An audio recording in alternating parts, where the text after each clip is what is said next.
Technical Sergeant Matthew Webster describes a day in the life of a 134th Civil Engineering Structures Journeyman. The average day of a structures journeyman, we always review the work orders for the day, see what's going on, talk about safety and things that are going to be happening there. Once we figure all that out and get the work orders out to everybody, we'll break off into groups based on what's going on. We'll go out there and work 6 to 8 hours, usually outside work. We'll be working on the roof or on the buildings and stuff, doing structural maintenance.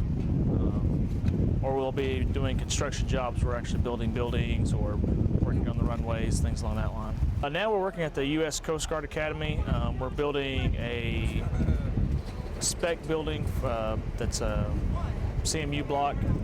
There'll be a bathroom for the cadets for the track and field area, and also a temporary shelter in place.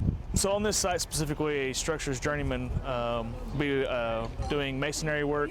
Actually the one pouring the concrete pad, laying the block, putting the roof on it, supporting the plumbers and the other groups with their needs inside.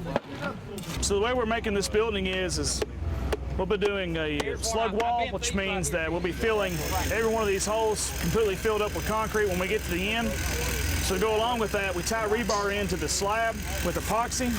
So once we get this first course in, we put epoxy in that, put the rebar in, about 32 inches up.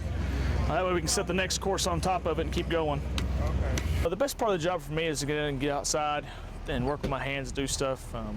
My civilian job, I'm always inside on a computer doing stuff, so when I get to go out here and actually build something and see it to completion, it's the best part.